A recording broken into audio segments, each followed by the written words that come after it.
నల్గొండ జిల్లా దేవరకొండలో టీఆర్ఎస్ ఆధ్వర్యంలో ఎస్ఐఆర్ ఏజెంట్లకు శిక్షణ కార్యక్రమం శివసాయి ఫంక్షన్ హాల్లో నిర్వహించారు. కార్యక్రమానికి మాజీ మంత్రి జగదీశ్వర్ రెడ్డి హాజరయ్యారు.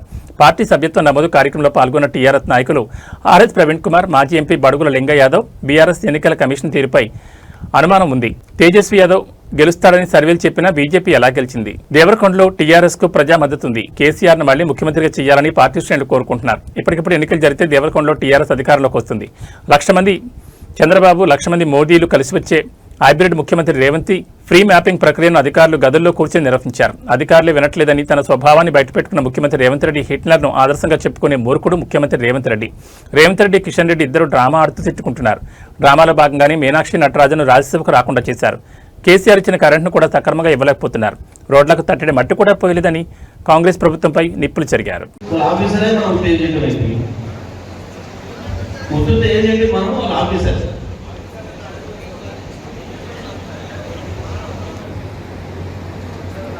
మనమే ముఖ్యం. ఎందుకంటే బిఎల్ఓ పని వేటేయడమే, కత్తితో మందు పోసేయడమే బిఎల్ఓ పని. కానీ మళ్ళీ దాన్ని తెగిపోయిన దాన్ని అదుపు పెట్టి బాగు చేసి ప్రాణం పోసే పని మీరు చేయలేదు. మీరు ప్రాణం పోసేటప్పుడు వాళ్ళు ప్రాణం తీసుకోరు. వాళ్ళు ఇంకోటి ఏమవుతుంది, వాళ్ళు ఇద్దరు ముగ్గురు ఒకటి అవుతారు, మనం ఒక్కరం. BLO Congress agent, BJP agent ముగ్గురు ఒకటే. ఎందుకంటే మీకు ముందే చెప్పాను, బీజేపీ కాంగ్రెస్ కలిసి పనిచేస్తున్నాయి. సరే, అనేక ఉదాహరణలు వచ్చినాయి. ఇద్దరు కలిసి పనిచేస్తున్నాయి. వాళ్ళు ముగ్గురు ఎంత పని చేస్తారో మీరు ఒక్కరంత పని చేయాల్సి ఉంటుంది. అంత ఎక్కువ పని చేయాల్సి ఉంటుంది. 25వ తారీఖు నుంచి ఒప్పుకున్న వాళ్ళు బిఎల్ఏ ఎవరు కూడా ఇటండి ఎక్కడికి పోవడానికి వీల్లేదు. ఎందుకంటే 25 నాడు పొద్దున్నే మీ బిఎల్ఓ మీ 1వ నెంబర్ ఓటు కాడ మొదలు పెట్టేది పని. ఆ నుంచి మొదలు 50 ఓట్లకు పోయి ఫామ్స్ ఇస్తారు. ఆ రోజు ఆ 50 ఓట్ల ఫామ్స్ ఇచ్చినప్పుడు మీరు ఎవరు ఉండాలి కంపల్సరీ. ఉంటేనే మీకు ఓటర్లు ఏమో అర్థమవుతుంది. వాళ్ళు మన ఓటర్లు అయినప్పుడు తప్పకుండా వాళ్ళది మ్యాపింగ్ ఇష్యూ, చాలా మందికి మ్యాపింగ్ ఇష్యూ వస్తుంది ఇప్పుడు. ఎందుకంటే 2 తర్వాత ఓట్లు వచ్చినప్పుడు దాదాపు 30% ఉన్నాం. కొత్త ఓట్లు వచ్చినట్టు కావచ్చు, పెళ్లిలై అత్తగారికి వచ్చినట్టు కావచ్చు, లేదా ఒక చోటు నుంచి ఇంకో చోటుకి జాగా మారినట్టు కావచ్చు.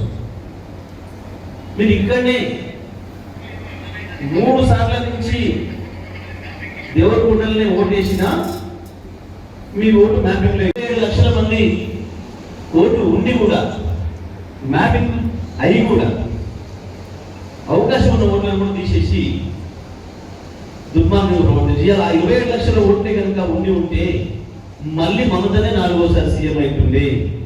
బీజేపీ ఆట సార్ ఇక్కడ ఏం జరిగింది అని పాపం అధికారం పక్కకు తీసిందో కదా, తెల్లవారి నుంచి గాడు మొదలుపెట్టిండ్రు. ఇష్టం వచ్చినట్టుగా పార్టీని తీర్చే ప్రయత్నం మొదలుపెట్టిండ్రు. చివరికి ఇప్పుడు ఆమె పార్టీని కూడా గుంజుకునే కుట్ర చేస్తున్నారు. తృణమూల్ కాంగ్రెస్ నుంచి ఆమె సస్పెండ్ చేసి ప్రకటిస్తారు తొందరలోనే. అంటే ఏమైంది, అలర్ట్గా లేకపోతే సమస్య ఉంటుంది.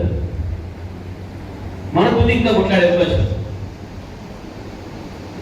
మొదలు చేయాల్సిన పనంతా చేసి అక్కడ కూడా తప్పు జరిగితే దాన్ని కొట్లాడారు. సో నిజమయ్యారు. ఎవరిని అడిగినా టైర్ మీదే గెలుస్తారు, మీరు మనకు వచ్చినట్టే మాట చెప్తారు. కానీ రాము వచ్చినట్టే కనుక ఇంట్లో కూర్చుంటే మన ఇంటి ముందు నుంచి పక్కింటికి వెళ్ళిపోతుంది. అది మన బజార్కి నిలబడకపోతే, అంటే ఎప్పుడు రంగంలో లేకపోతే, ఎప్పుడు ఫీల్డ్లో లేకపోతే, నిత్యం ప్రజల్లో ఉండి ఇటువంటి అన్ని జాగ్రత్తలు చూసుకోకపోతే దెబ్బతింటారు. నిజమే, మరి ఎవరో చెప్పే పర్లేదు. ఇంతకుముందు రవీంద్ర కుమార్ చెప్పినట్టు అధికారులు వింటలేరు అనే మాట వీళ్ళు వాళ్ళు మాట్లాడలేక ఇన్ని రోజులు ఏ కింద ముఖ్యమంత్రి ఆయన రండదాన్ని బయట పెట్టుకున్నాం. మనం అధికారులను పిలిచి వాళ్ళ ముందంటే ఎవరిగా మాట్లాడలేడు.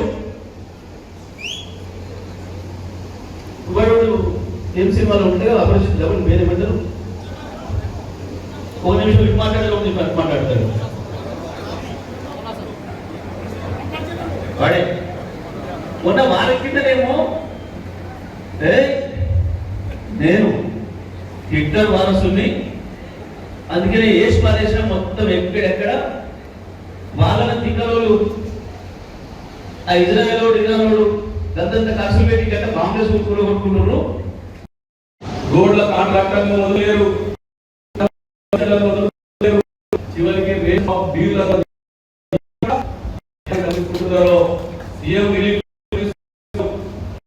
సీఎం సంతకం పెట్టడానికి పైసలు తీసుకుంటారు.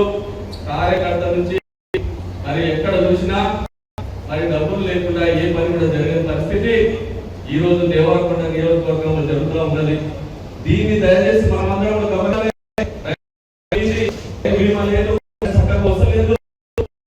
వస్తలేవు కళ్యాణ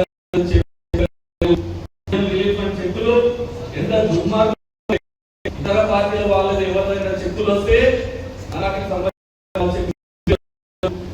పక్కన దాపెట్టి అని చెప్పి పేద వాళ్లకు హాస్పిటల్ సంబంధించిన అవసరాలను కూడా తీర్చడానికి అవకాశం ఉందా? దుర్మార్గమైన పరిస్థితులు ఎక్కడికక్కడ అక్కడ దోచుకోవడానికి రాబట్టుకోవడానికి ఈ నియోజకవర్గంలో పనిచేస్తా ఉన్న సందర్భాన్ని మనం అందరం కూడా గమనించాల్సిన అవసరం ఉన్నది. కాబట్టి దయచేసి అర్థం చేసుకోవాల్సింది ఇప్పుడు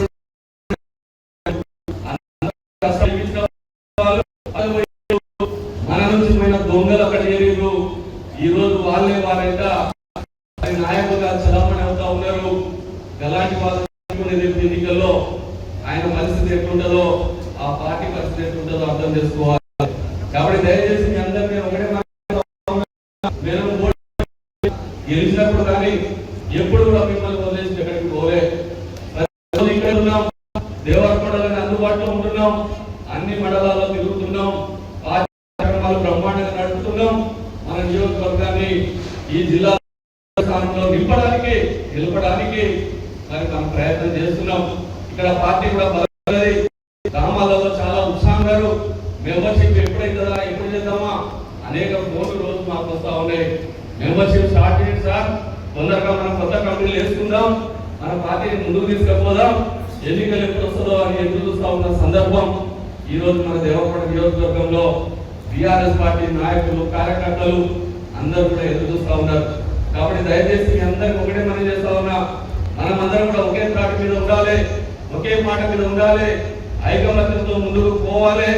మళ్ళీ టిఆర్ఎస్ పార్టీని ఈ నియోజకవర్గంలో గతంలో మనకి ఏదైతే మెజారిటీ ఉందో దానికి రెండింతల మెజారిటీ తీసుకొచ్చి ఈ నియోజకవర్గంలో అభివృద్ధి కార్యక్రమాలకు మనం ముందుండాలని చెప్పి కూడా ఈ సందర్భంగా మీ అందరికీ నేను మనవి చేస్తా ఉన్నా. కాబట్టి దయచేసి కార్యకర్తలు ఎవరు కూడా అధైర్యపడాల్సిన అవసరం లేదు. మనకు ఇబ్బందులు వస్తున్నాయి, నాకు తెలుసు. పోలీసు వాళ్ళకు ఫోన్ చేసినా, దొంగ కేసులు పెట్టినా, రెవెన్యూ రికార్డులలో ఇబ్బందులు పెట్టినా, అనేక రకాలుగా మన కార్యకర్తలకు ఇబ్బందులు పెడతా ఉన్న మాట వాస్తవమే. దానికోసం పోరాడుతున్నాం. అధికారులతో